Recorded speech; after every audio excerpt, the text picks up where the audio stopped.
याद कीजिए 1971 में जब जंग चल रही थी तो रूस हमें बचाने आया था, 40वां बेड़ा भेजा था, और यही अमेरिका है जो परमाणु बम से मारने की धमकी दिया था, अपना 7वां बेड़ा भेजा था। 1965 में जब हमारे यहाँ अकाल पड़ा था तो अमेरिका हमें सुअरों को खाने वाला गेहूं दिया था। किस मुंह से अमेरिका आज हमसे मदद मांग रहे हैं यहाँ पे भैया?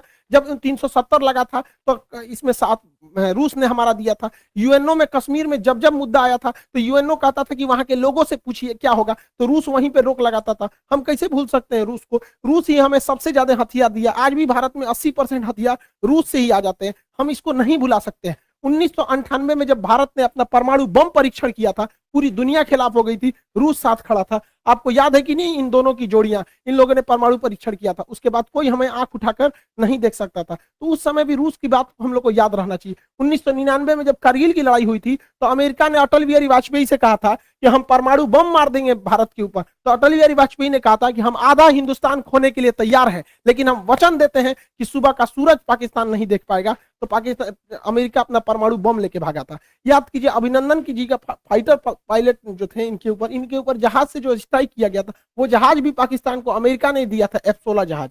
आज भी हमारी जरूरत रूस ही पूरा करता है। S-400 के दम पर हम चाइना को चैलेंज करते हैं, किसने दिया? रूस ने दिया। विक्रमादित्य किसने दिया? रूस ने दिया। 1991 में हम लोग जब अंतरिक्ष में क्रायोनिक इंजन की जरूरत थी, रूस अपने 8 क्रायोनिक इंजन दे रहा था, अमेरिका ने उस पर प्रतिबंध लगा दिया, जिस वजह से हमारा परमाणु अंतरिक्ष कार्यक्रम लगभग 20 साल पीछे चला गया। यहाँ पर आज भी चंद्रयान में अमेरिका के जगह पे रूस हमारी मदद कर रहा है। तो रूस हमेशा से हम लोग के साथ रहा है। आज देखिए परमाणु पनडुब्बी, चाहे चक्र हो, नेपरा हो, अरिहंत हो, इसमें रूस हमारी मदद कर रहा है। AK-203 राइफल की फैक्ट्री हो, रूस मदद कर रहा है। चाहे सुखोई जहाज जो हमारी वायुसेना का रीढ़ है, रूस ने हमें दिया है। ब्रह्मोस जहाज दुनिया का सबसे खतरनाक सुपरसोनिक क्रूज जहाज मिसाइल है जिससे चाइना डरता है, किसने दिया है? रूस ने दिया है। तो हमें बैलेंस लेके चलना है। कहीं ना कहीं सेना में रूस मदद करेगा, लेकिन अमेरिका से हम लोग को भी संबंध बना के रखना है। चाइना को जब कंट्रोल करने की बारी आएगी तो रूस नहीं सुनेगा, तब हमें अमेरिका को लाना पड़ेगा। इस दुविधा में हम लोग हैं कि अमेरिका का साथ दें कि रूस का साथ दें। इसके लिए सबसे अच्छा रास्ता क्या होता है समझिए।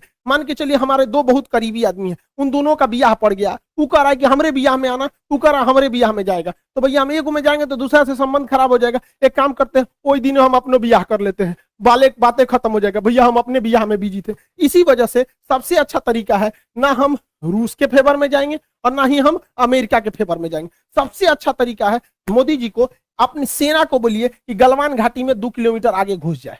गलवान घाटी में जैसे 2 किलोमीटर आगे घुसेगी, लड़ाई तो करना नहीं है, उलझा के रखना है। 2 किलोमीटर जहां आगे घुसेगी उधर से चाइना वाले घुस जाएंगे, फिर वैसे ही स्टैंड ऑफ हो जाएगा। 2-3 महीना चलेगा, अमेरिका कहेगा हे बोलना रे रूस को, हम कुछ जी करें, हम तो खुदे लड़ रहे हैं चाइना से यहाँ पे। तो हमला दोनों शांत के शांत रहेगा। और इससे एक और फायदा होगा, चाइना इधर उलझा रहेगा तो ताइवान पे हमला नहीं करेगा, नहीं तो इससे यही भी बहाने निपटा देगा ताइवान को। आपको क्या लगता है, भारत को इधर उलझा देना चाहिए कि नहीं देना चाहिए? वरना आप मना करेंगे तो कोई ना कोई देश इस तरह से आपको कहेगा कि भैया हमारा साथ दो। उससे अच्छा हम खुद उलझे हुए हैं, बातें खत्म। रूस की जगह पे कोई भी देश रहता तो अपनी सिक्योरिटी को लेकर चिंतित होता ही। आप खुद सोचिए, अमेरिका यहाँ पे है, क्या मैक्सिको देश में अगर रूस अपनी सेना लगाएगा तो क्या अमेरिका चुप रहेगा?